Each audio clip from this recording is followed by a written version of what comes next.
Budget Town Hall meeting to discuss City Manager Kimberly Beiser Tobert's recommended budget for fiscal year 2026.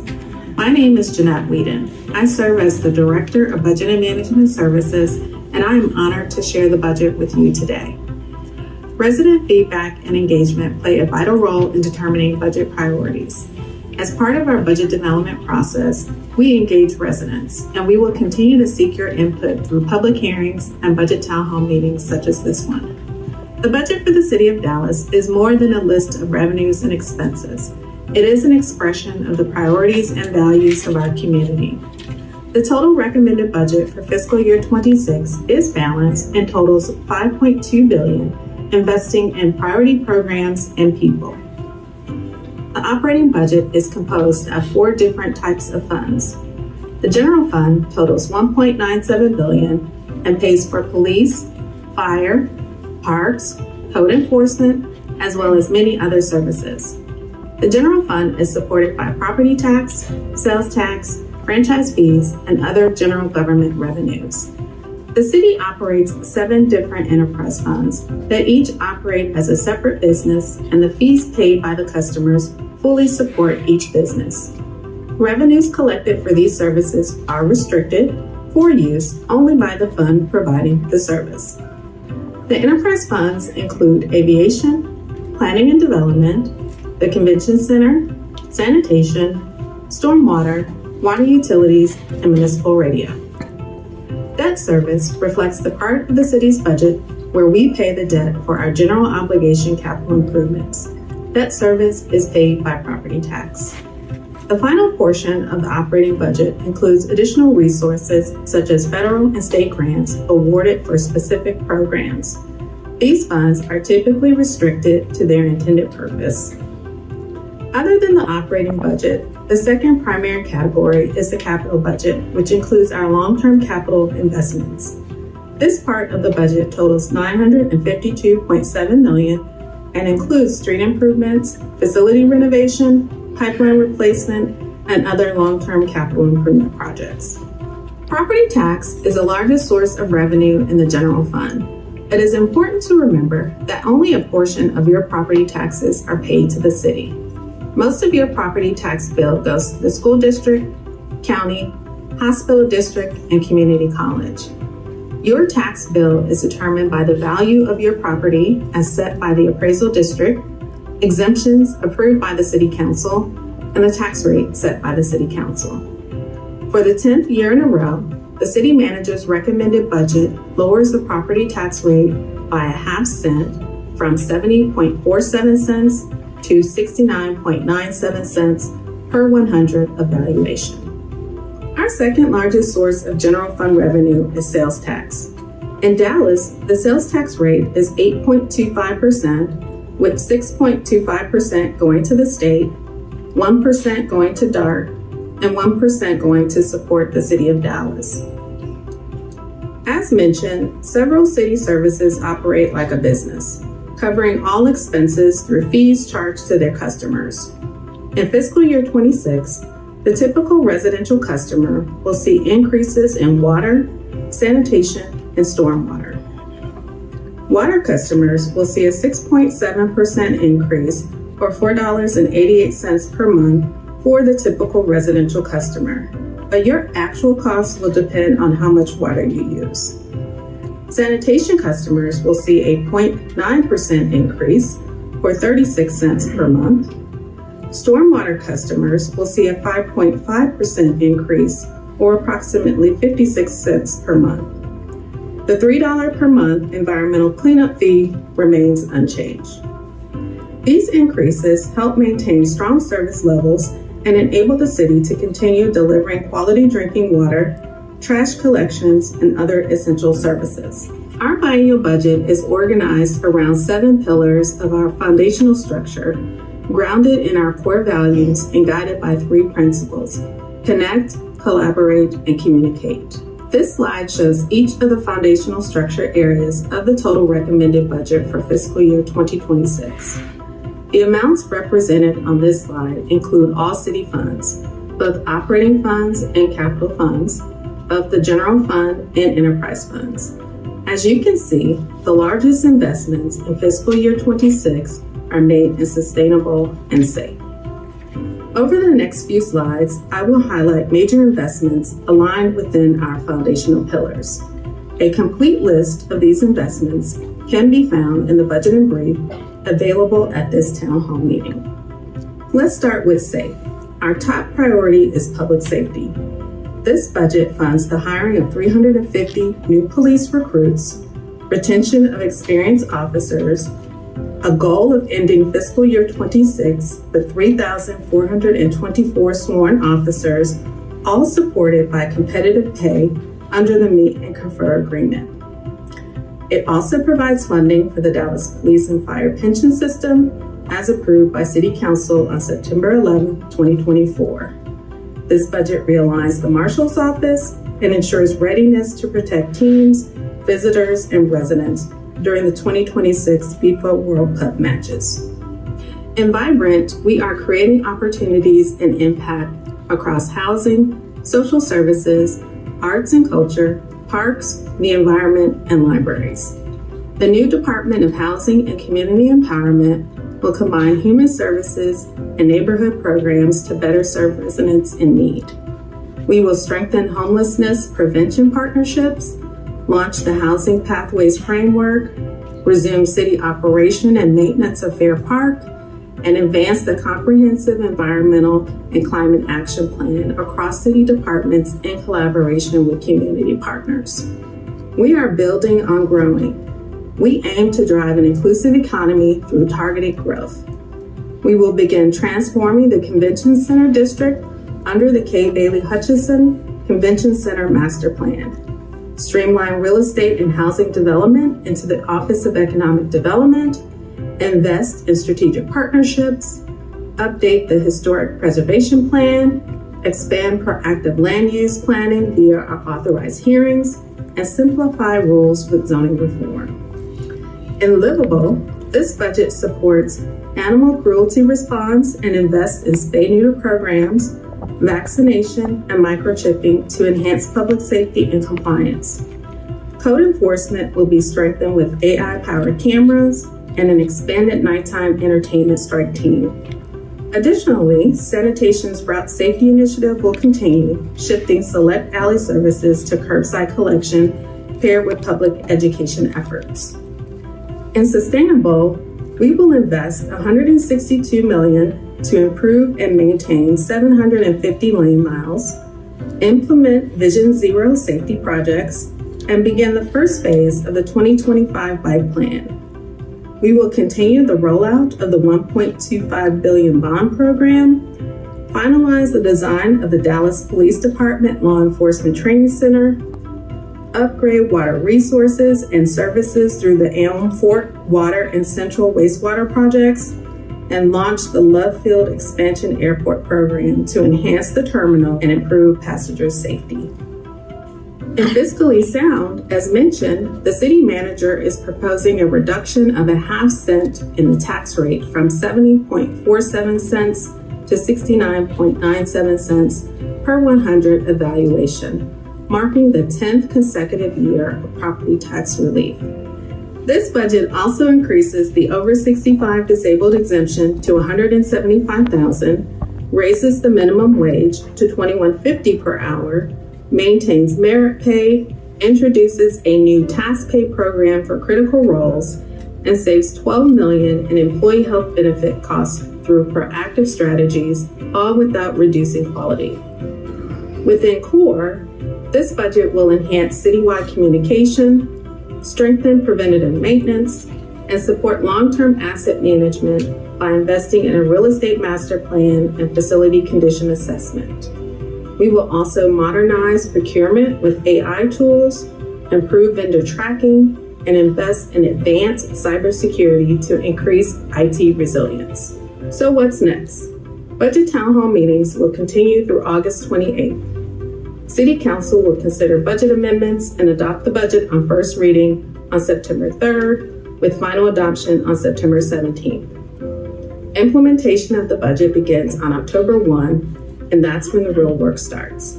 To learn more about the budget, please visit us at dallas.gov.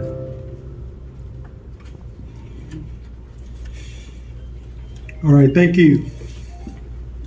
I don't think any questions. Did we get any cards? cards? No cards or questions? The increase to minimum wage, is that gonna include the temp workers?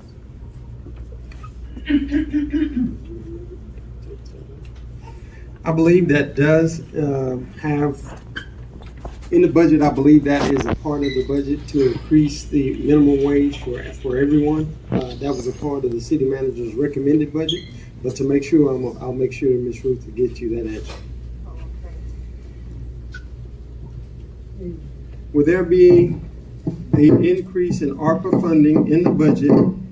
How much? What about conversation projects that didn't get completed from last year's budget? Anybody here have the ARPA information? Do you have anything from the budget office? Yes. So ARPA projects that were not completed in last fiscal year are still able to be completed. ARPA funds are once a year. They don't end on October 1st. So they can continue to be completed. We can get the exact number of exactly how much ARPA funding is still left unobligated. I know we have ARPA funding that's going to be used. Sorry, I guess I know we have ARPA funding that's going to be used in our Office of Homeless Solutions, as well as other places as well. But we can get a specific breakout of ARPA funding for next year. Okay, I have another question for you. So what? So my biggest concern is projects that didn't get completed in last year's budget that was already approved, and supposedly funding was already allocated for those projects. So will these projects that didn't get complete go up to the top of the list instead of waiting till whenever another budget comes up? So how does that work?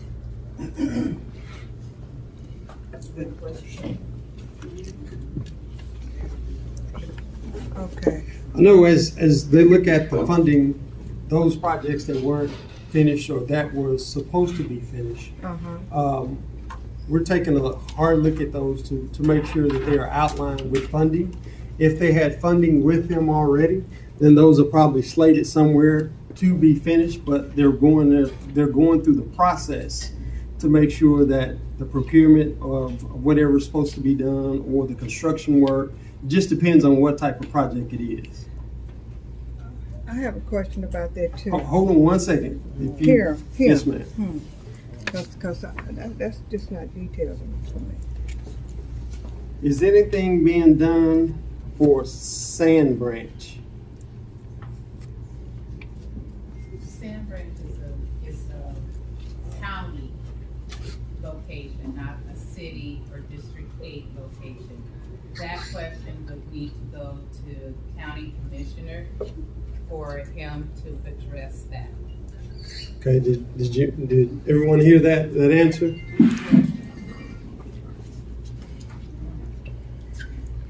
What portion of the budget will be targeted towards Alta Mesa for improvements? Is that for streets or just overall in general? I just wanted to see whose question that was. All so of we can it. make sure. All All of of it? My question is pretty much the same as this gentleman down here on the end. Because there was promises made and allocated money. Towards Alta Mesa. Yes. The chief Certain artist, targeted areas. Along, I can't read this, but I think it says the major streets. How you doing? My name is Barry Dyson. I'm with the Emergency Management and Crisis Response. This year, the street outreach team that was once with Office of Homeless Solutions has now moved over to the Emergency Management and Crisis Response because we're taking a more a public safety approach. And so we're working with DPD to address some of the issues that you all have. We're not going to step away from providing services for people that are experiencing homelessness. However, those persons that we offer services to that decline the services, we're taking a holistic approach of how we're dealing with encampments. That means we have what we call our city action strike team, which actually they do what they self-TED assessments. If y'all are familiar with self-TED assessments, that's looking at everything in the community. We look at everything in the community, what is going on in that community that makes crime attractive or allow encampments to be active in that area, and see how we can address it. If it's lighting, we can look at addressing that. So we're changing what we do and how we do what we do. Does that answer the question? No.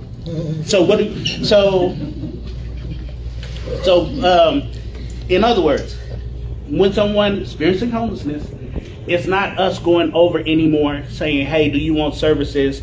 And then if it's private property, sending it to code. It's more so, do you want services? If not, then let's see what we can do to see if we can get you from where you are. Okay? Remember now, it's not illegal for them to be homeless. Right. So we're not criminalizing homelessness. Right. But if there's a criminal act, we can address it. What about with the ones help in this community, in this area, in this vicinity? Do you have one right now that's right behind us? He's laying out here by this bus entry into the dark bus right here. So and that's what we're experiencing. And then they're on our corners, and we just never know where we might walk or venture. There's one, I see one laying out on the sidewalk, and I thought he was deceased, but he ended up moving. That was Sunday. I think it's important to understand what we're able to do as the city of Dallas, and what we have to, and who we have to allow help us or have help us.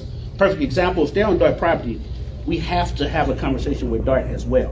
Because we can't go in and say, hey, do you want services? They decline services, and we like, hey, you gotta move. It's not our property. It's not city of Dallas property. Contact us, because we will know where to send the service requests. And the reason why we know what the citizens have said about homelessness and how we want to address it, we're not being insensitive to what's going on to the person experiencing homelessness. However, we understand that we have to shake it up. We have to shake it up a little bit and disturb their comfort so they can get the help that they need. And I have a question about it too. Can I ask this? Go ahead. Can I ask this? Now there are a lot of homeless people that are in danger because they stand in the medium where we have a lot of truck traffic.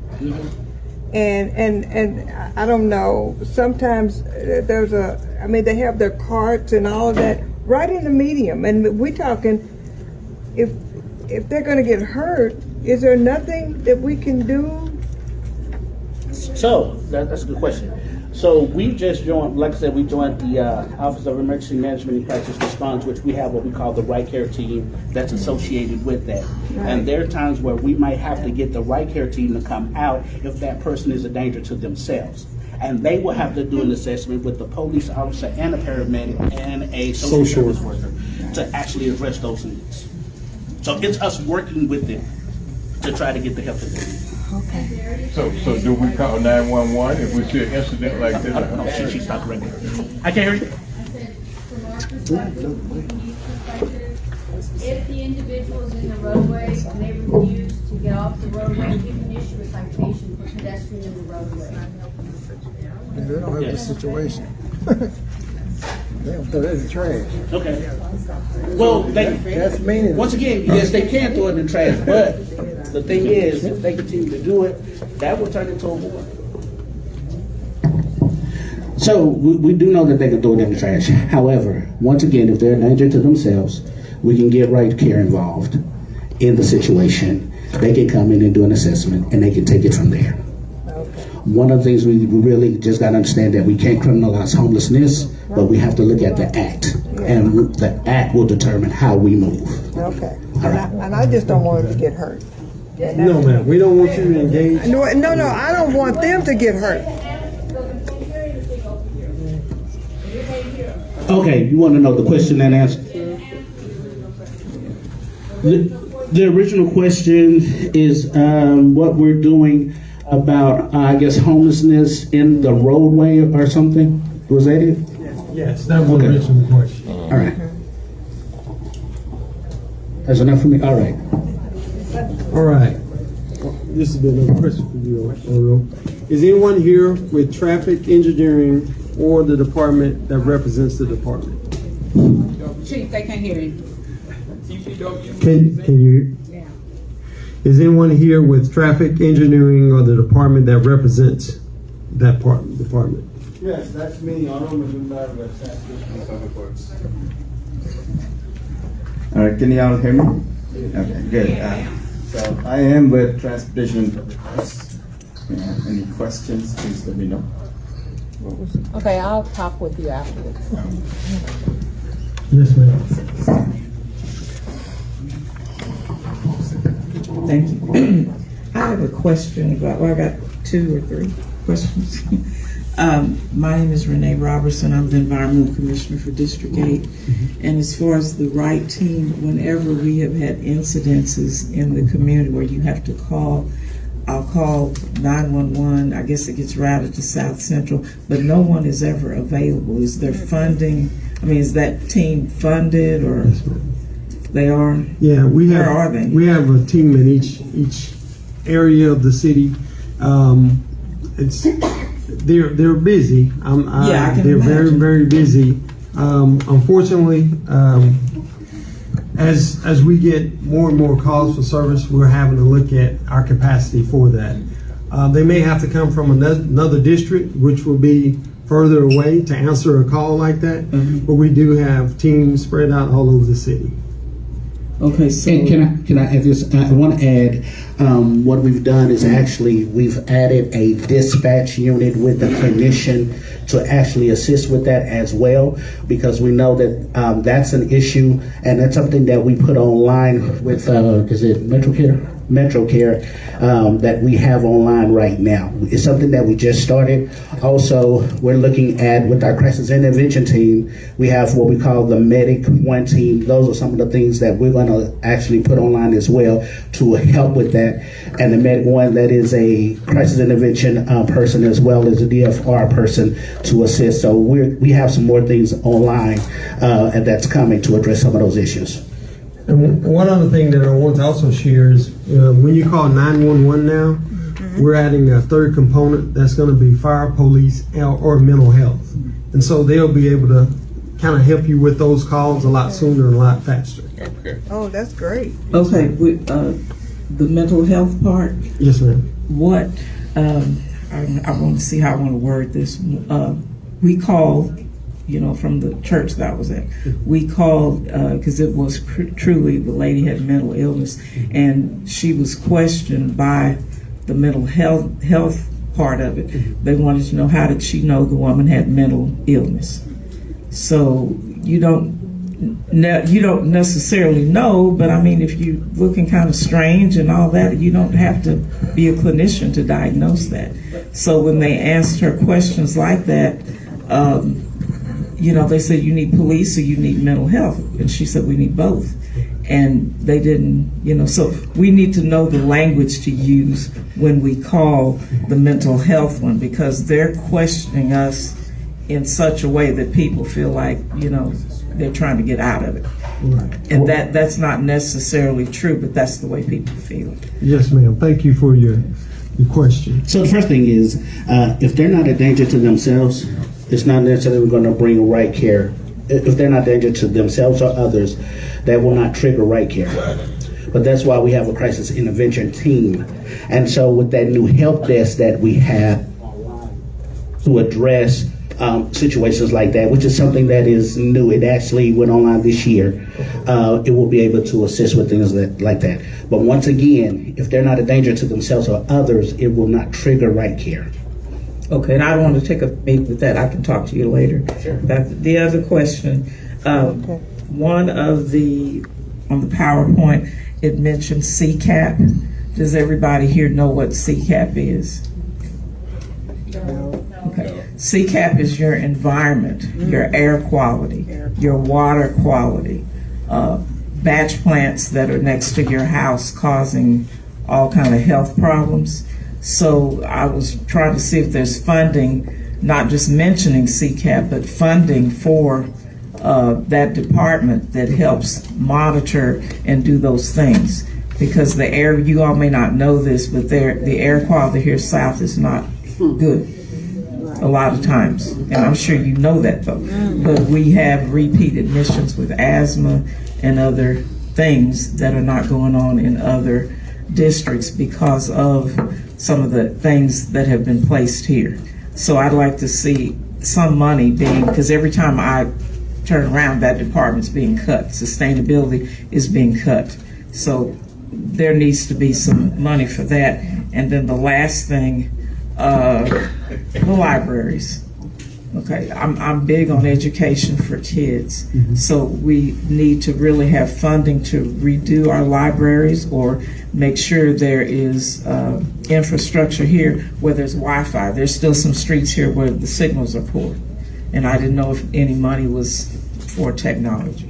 Okay. We have somebody here from the library, Mr. Sean McGrew.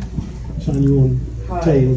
Sean McGrew, Dallas Public Library. The component about our partnerships with other departments for kids in particular, we have... They can't hear you on this side of the room. Can you hear me now? Good. Sean McGrew, Dallas Public Library. The question surrounding what we're doing for children, early literacy is critically important to all of us, and that's something that we make sure to emphasize.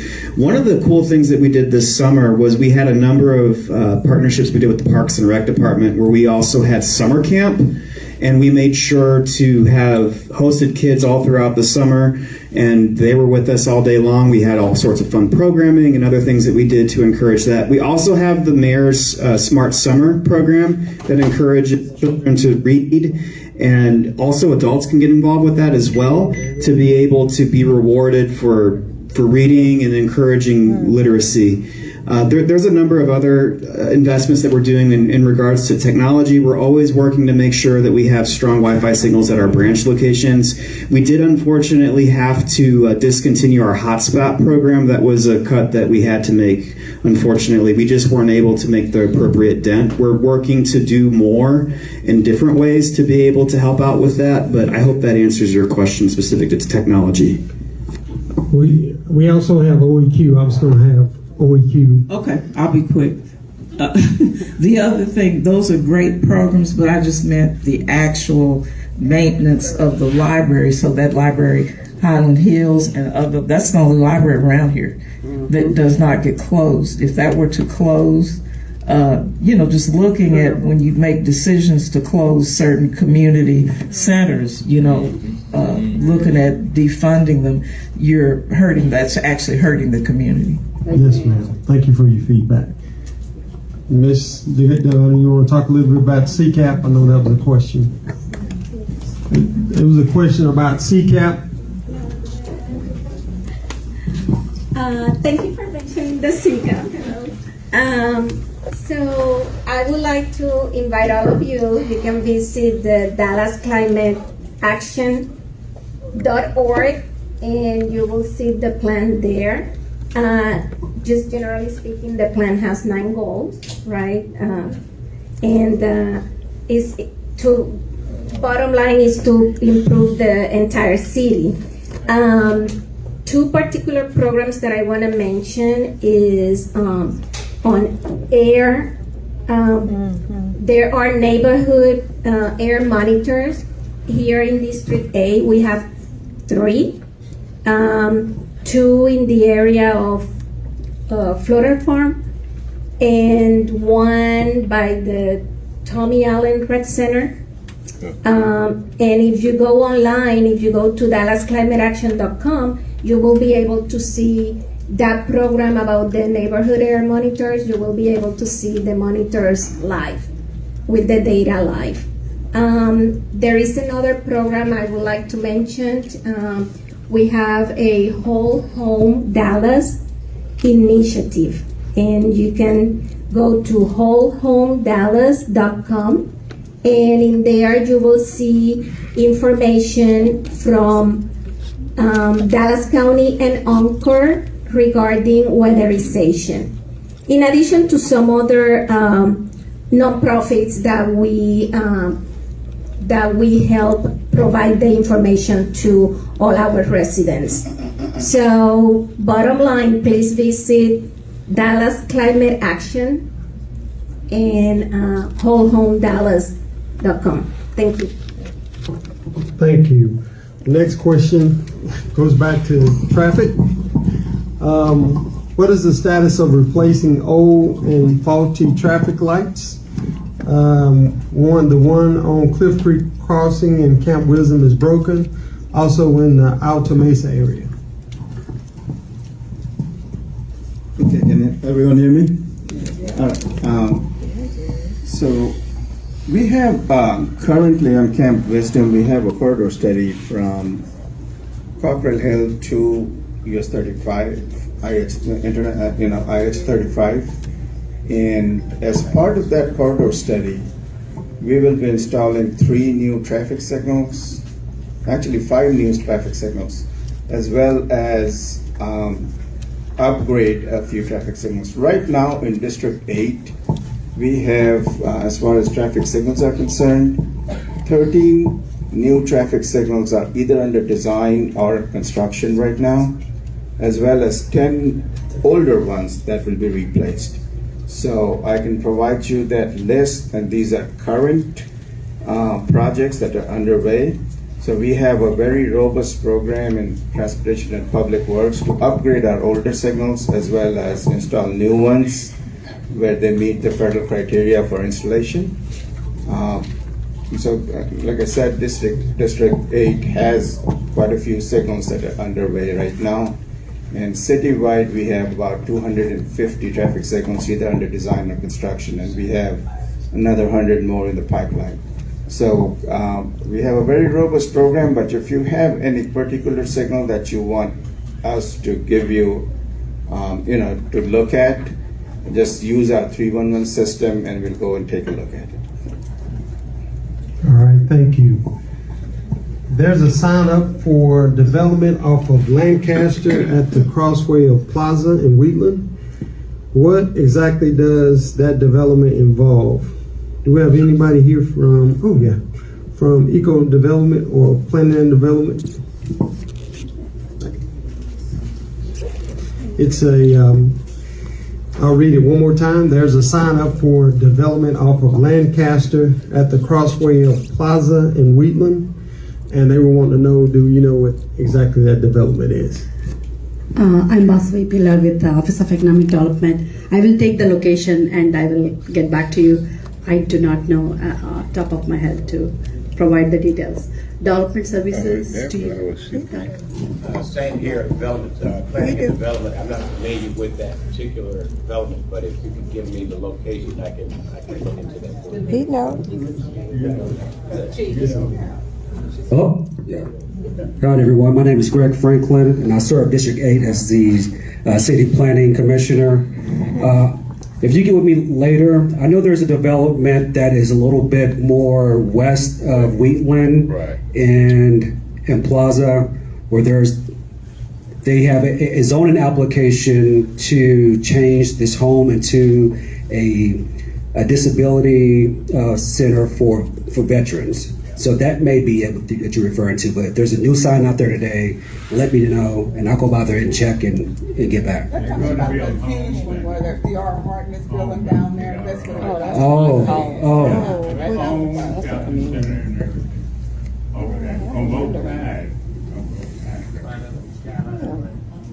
Okay. I'll have to take a look and see what the application it is, because there's the whole global development that's there off of Wheatland, and adjacent to that is the Petrie's Skyline Ranch, where he's planning on doing some development. But if there's a new application with a sign out, I'll take a look at it, and whoever had that question, come to me afterwards, and I'll connect with you to inform you on what that is. You may want to say this is another question for economic development. What economic developments are involved in this area that we could build the whole section of Southeast Oak Cliff, the school, community involvement, well as senior assisted living, restaurants, shopping, and possible technology? Read it again. What economic developments are involved that we can support that will build this whole section of Southeast Oak Cliff, school community involvement, senior assisted living, restaurant, shopping, and technology.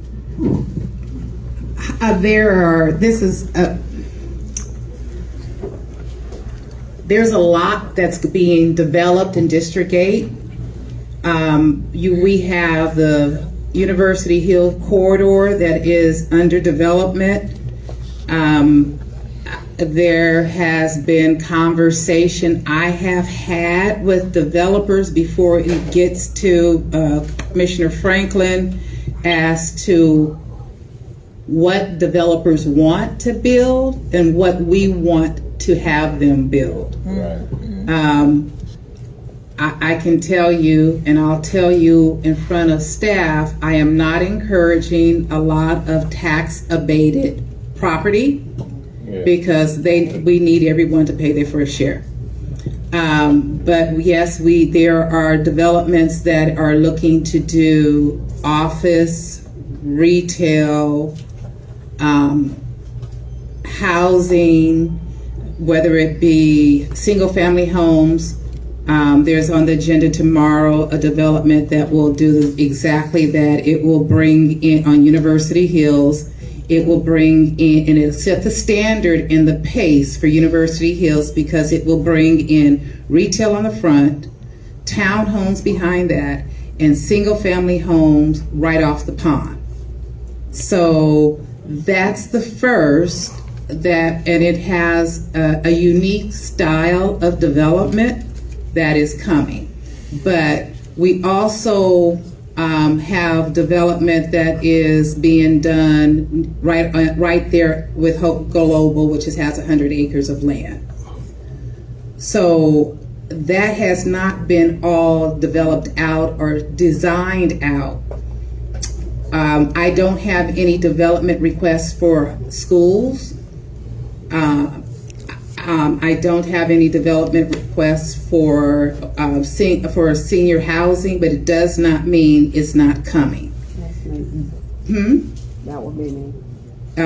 You're okay. Stand up, Miss Valerie. Valerie Ballard is another developer who's going to be developing on University Hills, right next to the one that will be approved tomorrow. And you're bringing in senior housing. Senior housing. So her design is for senior housing right there on University Hills. There is another one that I know that will have senior housing on Wheatland, right there next to Friendship West. So we do have a lot of development coming. We do have a lot of housing coming. We do have retail, we do have office, and we're hoping for a hotel and a grocery store. I'll have a hotel. You're gonna have a hotel too? Okay, so there. See, her design hasn't even been cemented. You're hearing it first. Some people have seen it. Economic development. Okay, so you're working with economic development right now in order to bring that in. Yeah, she's seen it. It's been on display around the University Hills at UNT Dallas, and with the Urban Land Institute has also did a preview. But we'll do it again. Miss Ballard is bringing in senior housing and a hotel, and she showed me how that works, and it works well together. Thank you, Councilwoman. Look like we'll be cutting it short on time. After this next one, I'll ask that if you submitted a card, just make sure your contact information is on the card so we can make sure to get back with you on the information that you want to know more about.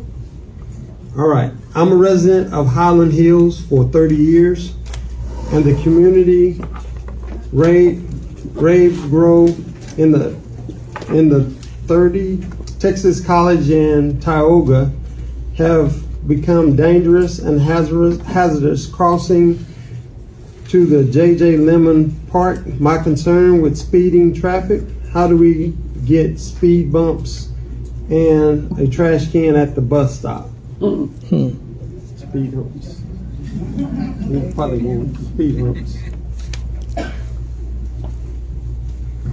Thank you. The best way for us to respond to requests for speed cushions or traffic calming measures is for you to, I'll leave my number and my email here, you guys can let me know.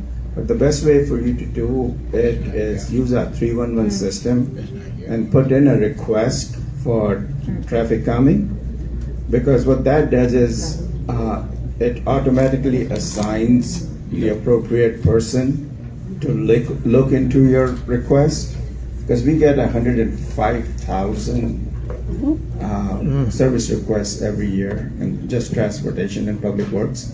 So sometimes if I take your number and forget, things can slip through the cracks, but if you can use the 311 system and then just let us know the SR number, the service request number, we'll definitely follow up and contact you with the results of our study. Thank you. Councilwoman Blair, I was just going to see if you want to close us out, and we'll have your cards up here if you would like to come up and put your information on the card to make sure we can contact you with the information you want to know more about. Once again, you guys, thank you for coming. Thank you for your questions. I hope you got the answers you were looking for. If your answers were not given tonight and you put your information or your question on the card, staff will get back to you in 30 days for that information.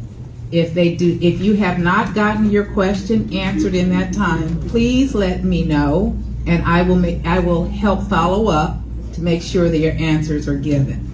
I hope you guys also got our newsletter, and in the newsletter is the actual link.